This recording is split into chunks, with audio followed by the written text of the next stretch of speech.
जो बजट के लिए बोला गया, जो बजट बनाया गया, उसमें ये तो साफ हो गया कि ना 80 करोड़ लोगों के लिए कुछ है, ना 28 करोड़ लोगों के लिए। तो है किसके लिए?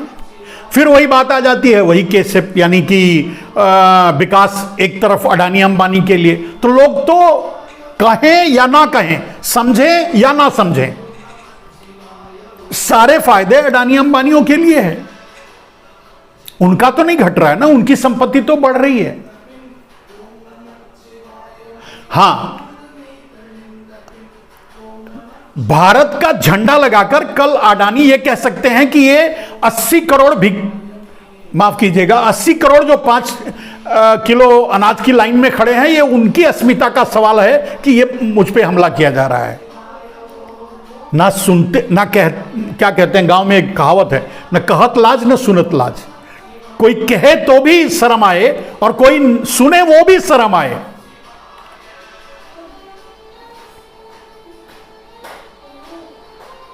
छोटी छोटी बात पे अस्मिता की बात करने वाले, क्या नरेंद्र मोदी इस सवाल को उठाए कि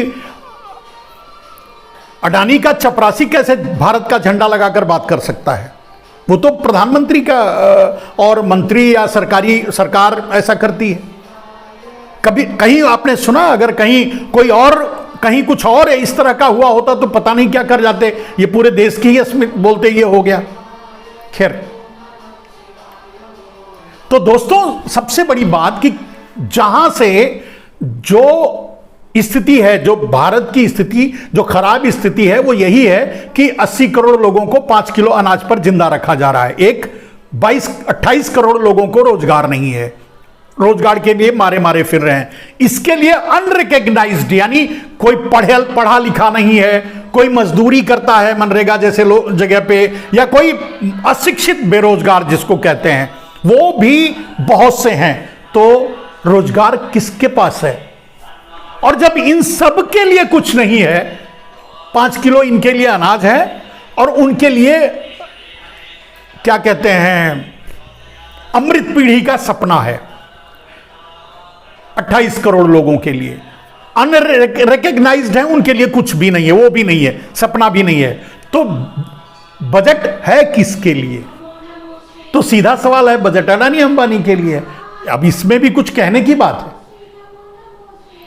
जहां से मैंने कहा, मैंने आपको वो क्षेत्र बताए, हेल्थ है, शिक्षा है, कृषि है, ग्रामीण विकास है, इन सब चीजों से, या फिर मनरेगा है, सीधे इन 80 करोड़ और 22 करोड़ 28 करोड़ लोगों तक लाभ पहुंच सकता था। वहां तो नरेंद्र मोदी ने कुछ नहीं किया, वहां तो बजट घटाया। तो बजट अच्छा कहां, किस एंगल से अच्छा है?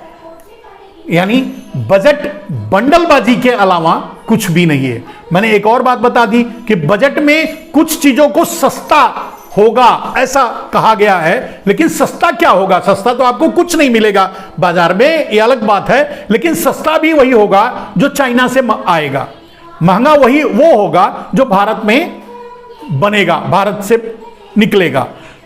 अब वो भी इंडस्ट्री जो महंगाई के कारण वो भी बंद हो जाए, यही चाहते हैं नरेंद्र मोदी। तो इनडायरेक्टली नरेंद्र मोदी इस बजट से भी चीन को ही फायदा पहुंचा रहे हैं। यानी चीन की रिश्तेदारी बड़ी गहरी है। वैसे भी हिंडनबर्ग ने भी चीन और अडानी के रिश्ते पर सवाल उठाया है। तो अडानी के अगर अडानी कहीं ना कहीं इंटरनल कनेक्शन अगर चीन से उनका है, तो डेफिनेटली आपको बोलने की जरूरत नहीं है कि मोदी का भी है, हित अहित चीन से जुड़ा हुआ है। शायद इसीलिए नरेंद्र मोदी चीन शब्द से परहेज करते हैं, चीन बोलने से डरते हैं।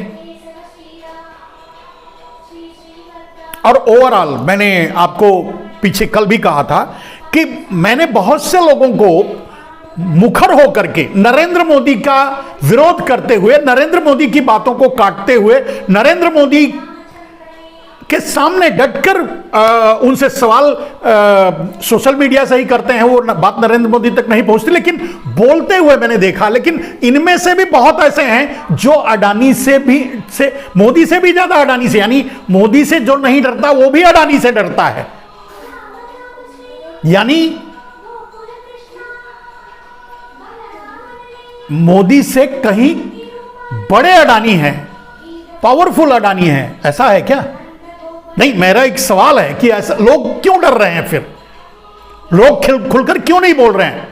भारत में केतन पारेख, हर्षद मेहता, नीरव मोदी, मोदी एंड मोदी, मोदी एंड मोदी, ललित मोदी वगैरह वगैरह वगैरह, यार ये पूरे माफिया गैंग पूरे देश को लूट रहे हैं और कोई बोलने से भी डरता है।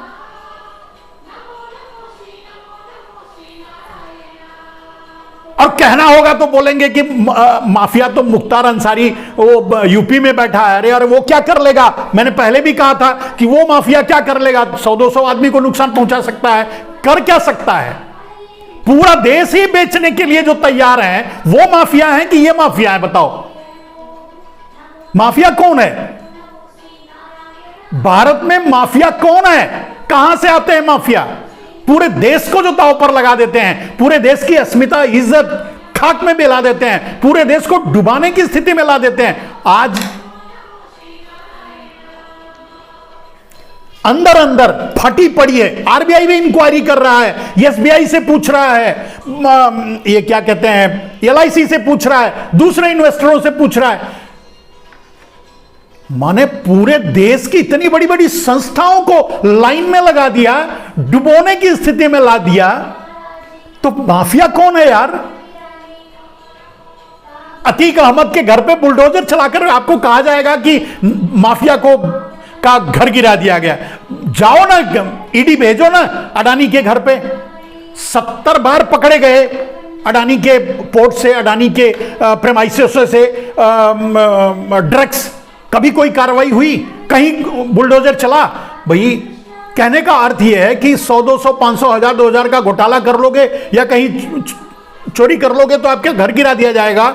लेकिन अगर आप लाख, 2 लाख करोड़, 10, 20 लाख करोड़ का अगर घोटाला करोगे तो कुछ नहीं होगा। क्या है मतलब? माफिया कौन है? मैंने इस पर भी पहले भी एक सवाल उठाया था कि आखिर माफिया कौन है? माफिया उत्तर प्रदेश में है या कहीं और? माफिया कहां है? माफिया कौन है?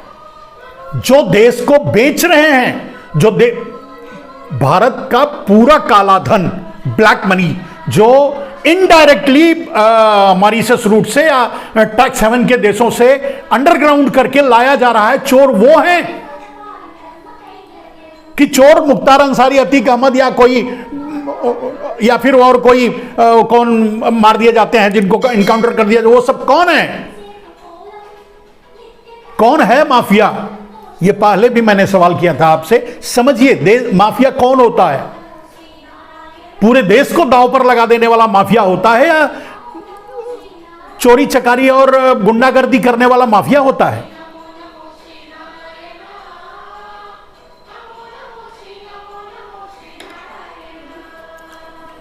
फिर से लौट कर आते हैं बजट पे मेरे दोस्त। बजट में आपके लिए मैं बड़े विनम्रता से मैं उन 5 करोड़ 80 करोड़ लोगों से क्षमा चाहता हूं कि उनके लिए नरेंद्र मोदी ने बजट में कुछ नहीं किया है।